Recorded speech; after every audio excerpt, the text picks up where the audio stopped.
Olá, é com muita alegria que novamente eu volto aqui hoje para gravar o nosso quarto episódio da série Violência Doméstica ou Familiar. E hoje nós vamos tratar da violência psicológica, que é uma das violências mais terríveis. Por quê? É por duas razões. Primeiro, ela não deixa marcas visíveis. E segundo, muitas vezes quem a sofre sequer a reconhece que sofre, que é vítima dela. Então eu vou ler para vocês o que primeiramente o legislador diz a respeito. E depois nós vamos dar sequência trazendo alguns comentários. O legislador diz que consiste em qualquer conduta que cause dano emocional, diminuição da autoestima, perturbe o pleno desenvolvimento da mulher ou vise degradar e controlar suas ações, comportamentos, crenças e decisões por meio de ameaça. Então, olha só.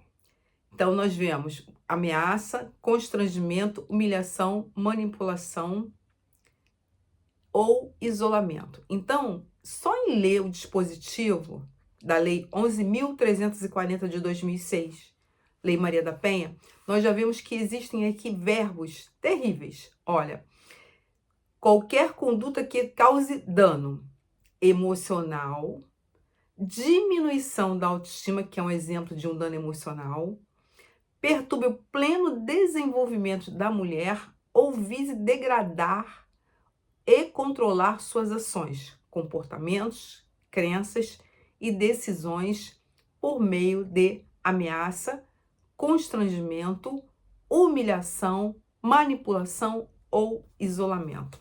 Notem essa parte final. Olha as ações que esse violador ou violadora de direitos cometem. Constrangimento, isolamento, não é? E aí, por aí vai. O que eu gostaria de dizer a vocês? Normalmente, esse tipo de violência visa degradar o senso de autodeterminação humana, que é algo muito sagrado, que, primeiramente, Deus nos concedeu a cada um de nós, quando nos criou, com uma individualidade. Nós somos únicos, todos nós somos únicos. Embora, né, a sociedade tente nos passar a ideia de massificação, de que todo mundo é igual, né, no sentido assim, pensa igual. Não, né, não é isso, não é verdade. Deus criou a cada um de nós com uma identidade própria, não é? Tanto é assim que se nós ficarmos só no âmbito biológico, nenhum ser tem uma impressão digital parecida com o do outro. Então, isso já é a noção mais básica de individualidade que cada um de nós tem. E depois, a própria Constituição Federal, ou seja, o regime normativo do nosso país e do mundo todo, né, entende que todos nós temos o direito da autodeterminação. Sendo que, assim como acontecem com os povos, que muitas vezes são manipulados por líderes, né, despóticos, né, por ideologias maléficas, existem seres humanos que também são assim. E principalmente nas relações íntimas, que deveriam ser aquelas que demandariam, né, dos seus atores, né, das pessoas envolvidas, mais amor, mais afeto, provocados, advindos até da intimidade. Isso pode se converter em justamente um ambiente perfeito para uma pessoa que seja adoecida mentalmente, emocionalmente, subjugar a outra, tentar subjugar. E mais triste, gente, é constatar que isso pode acontecer nas relações familiares, nos casamentos, nos relacionamentos ditos afetivos, nesses relacionamentos até entre irmãos, familiares de uma maneira geral, ou seja, nós podemos enxergar isso dentro de uma visão mais ampliada, sistêmica. E sempre lembrando do que nós já trouxemos nos outros vídeos, ou seja, das chamadas vítimas diretas dessa violência que não deixa marcas, e das vítimas indiretas que também convivem com esse padrão adoecido de comportamento que é realizado entre o violador de direitos, o algoz e a vítima. E se isso não for primeiramente reconhecido e interrompido, esses padrões vão sendo assimilados, normalizados e entendidos como o adequado na criação daqueles filhos, daquela família, né? Enfim, daquela maneira sistêmica disso se expandir entre todos os, digamos assim, atores dessa família, todas as pessoas que compõem esse núcleo familiar.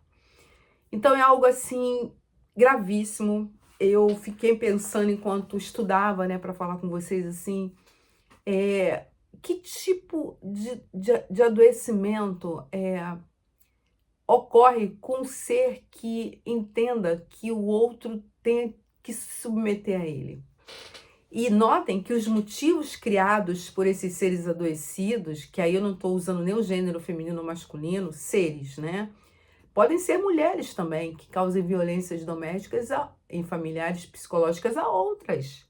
Sim, vamos imaginar numa situação entre irmãs, entre mãe e filha. Veja bem, nós não estamos trazendo aqui só a figura masculina como algoz, não. Eu tenho muito cuidado em relação à questão do gênero, embora a Lei Maria da Penha tenha sido feita com o escopo de proteção à mulher dentro da questão da diferença física, né? Por ser mais frágil fisicamente, a mulher tende a sofrer mais violências porque ela fica subjugada à condição de fragilidade física. E normalmente uma violência pode ensejar outra. Então, toda essa gama, né, de comandos normativos e com as medidas protetivas decorrentes, por conta do que eu acabei de dizer. Mas nós sabemos que seres adoecidos não escolhem, né, a doença não escolhe gênero para se instaurar, não é? E quando esse malefício vem para uma família, todos de alguma maneira adoecem juntos, né? E isso, para mim, é o mais grave de todos os defeitos, não é? Porque se a gente está falando de alguém que adoecido adoece, ou seja, o algoz adoece a pessoa vítima que acaba perdendo seu senso de autodeterminação, e esse processo de erosão de si mesmo é um processo gradativo, não é alguma coisa rápida que acontece eventualmente com uma explosão, com uma briga, porque isso a gente não pode necessariamente dizer que é violência psicológica, porque eventualmente as pessoas vão discutir, vão ter divergências, mas é uma coisa pontual e isso não vai ser reiterada. Agora, como é que eu poderia detectar dentro da lei esse caráter de violência psicológica? Uma palavra que a gente não pode esquecer é reiteração e progressão. Então, essa prática da violência doméstica, ela é muitas vezes sutil. Sabe aquelas pessoas que têm a voz dócil, quietas, assim, quem olha não suspeita, mas quem convive no íntimo com elas sabe do que elas são capazes, o poder manipulativo que elas possuem, né? As chantagens emocionais que são capazes de fazer, a maneira de induzir o outro, porque assim, nessa relação acontece muito a coisa da cumplicidade entre o adoecido e o algoz e aquele que se submete, né? É como se fosse uma codependência emocional. O algoz precisa da vítima e a vítima, de alguma maneira, não entende que aquele outro é algoz. Ela só sente que algo está errado. E aí vem um grande ápice da questão.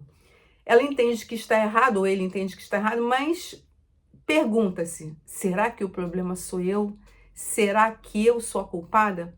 Porque nesse quadro de violência psicológica, há algo que nós não podemos esquecer jamais.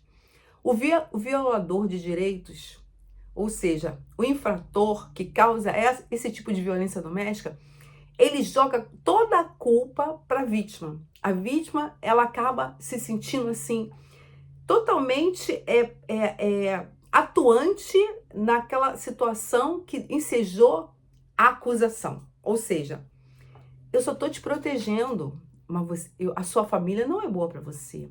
Ó, aquela amiga, não sai mais com ela não. Ué, aonde você está? Eu só liguei várias vezes porque eu estava preocupada ou preocupado.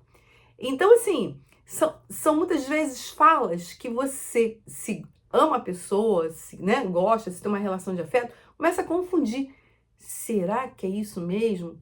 Mas você, naturalmente, através da tua sensibilidade, da minha sensibilidade, nossas sensibilidades, nós começamos a perceber que algo está errado, porque esse senso de autodeterminação que é próprio está sendo atingido e de uma maneira que vai se avolumando, crescendo. É gradativo, como eu falei.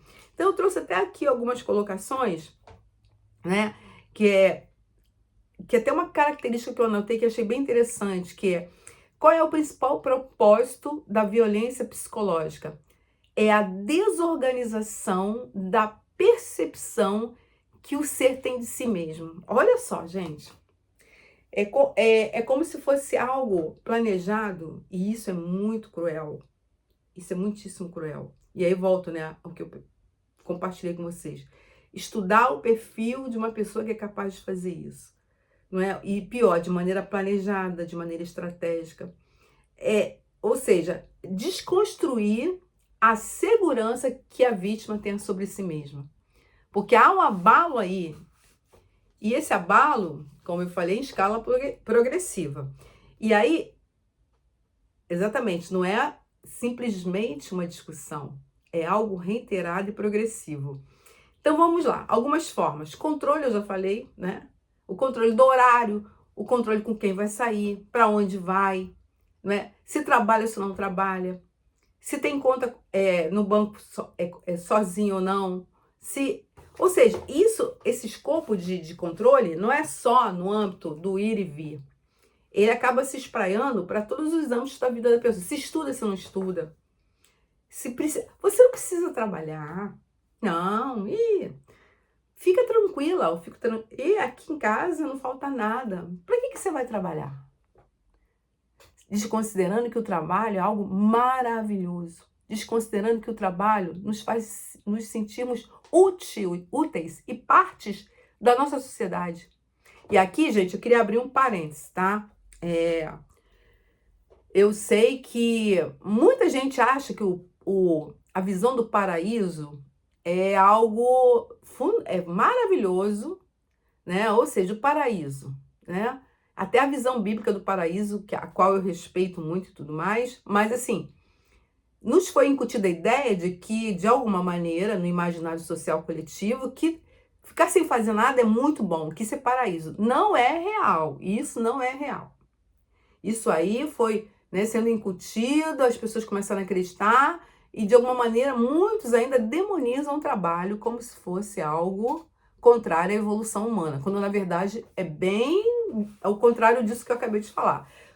O trabalho, ele é parte fundamental do crescimento humano. Agora, a pessoa, com a sua livre autodeterminação, ela pode escolher em algum momento da vida não trabalhar, se houver o apoio financeiro, se houver a combinação familiar, mas para criar os filhos em idade, né, ainda pequenos, mas isso não pode ser algo imposto ou fruto de manipulação. Notaram a diferença? Então, vamos continuar. Então, controle, humilhações. Humilhações íntimas, que também, veja bem, não precisa ter marca, não precisa ter testemunhas, porque esse tipo de crime, ele tem um dado muito cruel. Normalmente acontece no âmbito íntimo. Não é? Nossa, você engordou tanto, você já não é mais aquela pessoa. Nossa, mas você realmente não consegue aprender nada. Meu Deus, o que você faz de útil? Você não faz nada de útil. Você é uma inútil ou inútil. Então, assim, são feridas que são provocadas na alma. Eu diria até no espírito, tá? Porque isso é muito sério. Nós somos seres, eu acredito nisso. Vocês sabem que eu sou estudante de logosofia. E a logosofia é uma ciência que traz uma abertura muito elevada, muito ampliada para essa noção do que significa ser um ser humano, na sua inteireza, que é um ser biopsicoespiritual. Então, nós estamos falando aqui de feridas que vão ingressar em âmbitos profundos do nosso ser, na nossa alma e no nosso espírito, muitas vezes. Então, se nós entendemos que o nosso corpo, ele deve ser preservado, mas muito mais a nossa alma e o nosso espírito, nós começamos a entender que essas violações, elas são gravíssimas. Elas não são graves, não. Elas são gravíssimas. E eu aqui estou fazendo o meu papel como advogada em tentar alertar a quantos mais eu possa. É o mínimo que eu posso fazer como corresponsável, não é, dessa visão de solidariedade que nós todos temos que ter uns com os outros. Porque de que adianta eu saber e guardar para mim esse saber quando eu sei que nesse momento existem muitas pessoas sendo humilhadas, controladas, sendo atingidas nesse senso mais íntimo da sua autodeterminação. Ou seja, tendo seus direitos humanos mais sagrados violados. Isso é muito sério, gente. A gente não pode banalizar e dizer assim, foi uma ocorrência da Lei Maria da Penha. Não! Nada de simplificar aquilo que é complexo e grave. Então, voltando. Manipulação. Manipulação, então, nossa, é algo assim, chantagem emocional. Tem tantas maneiras dessa manipulação se colocar. A chantagem, né? Vigilância constante. E aqui, inclusive vigilância, veja bem, com controle de lugares. Não, você só vai sair se me der a localização. Tira a foto de onde você tá o tempo todo. Veja bem, gente, olha só. Se for um acordo entre o casal naquela relação, enfim, sendo um acordo, algo que tenha como resultado até um perigo, um cuidado em relação à questão da segurança pública. Nós sabemos que, né, eu estou falando aqui do Rio de Janeiro, nós estamos passando, infelizmente, um momento muito grave na nossa segurança pública. Isso é até aceitável. A questão toda é quando se torna reiterado. E tem a questão do stalk, que inclusive agora é crime. E que é o stalk? É essa perseguição e até por redes sociais, usando, né, chantagens. Eu vou publicar a tua foto, se isso, se aquilo, se aquilo outro. Ou seja, se mediante chantagem você não realizar a vontade do agressor, né, desse criminoso ou criminosa, vamos colocar assim. A propósito, gente, eu queria dizer uma coisa agora que eu acho muito importante. O STF teve uma decisão nessa semana que eu achei que foi muito boa para todas as mulheres.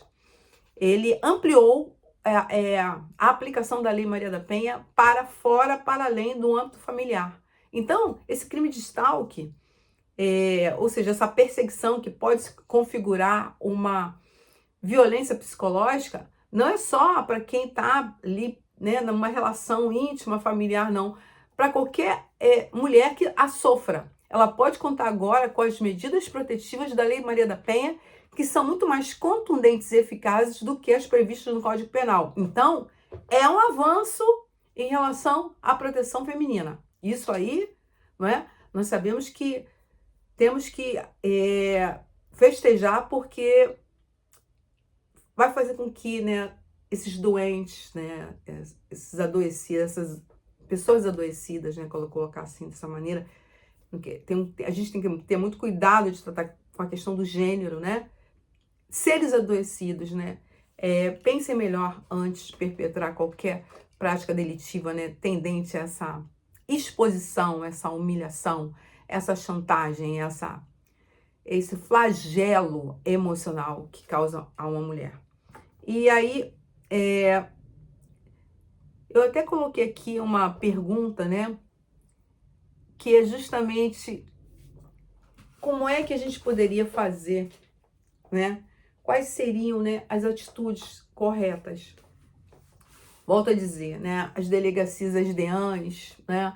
Elas foram feitas para isso. E cada dia mais elas estão aparelhadas para compreenderem a complexidade dessas lesões e receberem as denúncias, né, fazerem lá o boletim de ocorrência e começar todo o procedimento voltado, né, para essa prática de violência contra a mulher. Queria só atentar para o fato de que quando normalmente a mulher chega a ir a uma delegacia, chega a dar publicidade a essa violência que muitas vezes é velada e que muitas vezes ela sequer sabia que sofria. E talvez nesse momento que ela vá buscar ajuda, ela já esteja assim com a sua emoção muito comprometida, mas ainda há tempo. Isso talvez já tenha gerado um dano em proporções muito maiores. Como eu disse, né? Padrões que são aprendidos. E são aprendidos pelos filhos. Por exemplo, a maneira manipuladora de lidar com dinheiro. A maneira manipuladora do toma lá da cá. Enfim, a maneira rude, severa ou mesmo indutiva, manipuladora, de lidar. Então isso vai sendo ensinado. E acho que esse é o pior dos efeitos, sabe? De quem sofre uma violência emocional. Então, eu vou continuar, talvez, né? Eu vou pensar no que eu possa trazer, mas o fato é que esse processo de erosão emocional, né? De desconstrução desse ser que tem direito a uma autodeterminação, que tem direito a preservar o seu direito de ir e vir, de escolher, de fazer aquilo que lhe aprouver. Claro, dentro dos limites de um relacionamento saudável, da liberdade que cabe a esse relacionamento. Ele não pode se deixar tomar e duvidar da própria racionalidade, das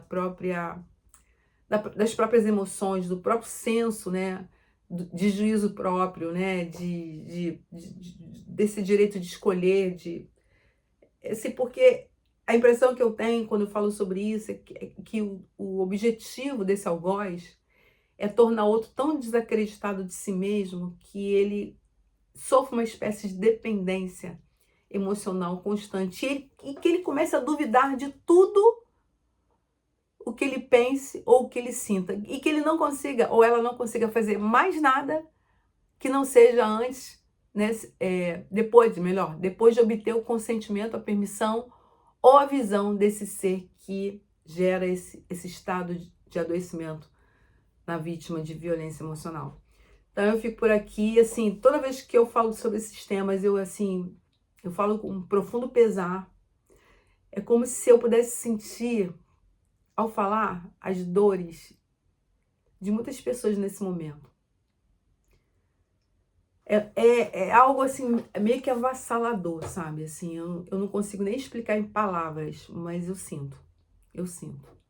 Então, assim, compartilhem esse vídeo com quem vocês achem que de alguma maneira esteja sofrendo alguma dessas perturbações existenciais, alguma desses incômodos emocionais, algum desses, né, digamos assim, expedientes que estão assim, tendentes a tirar a autodeterminação desse ser que sofre. É isso, queridos. Dê o seu like, compartilhem e se inscrevam no canal, caso ainda não sejam inscritos. Muito obrigada pela atenção de vocês.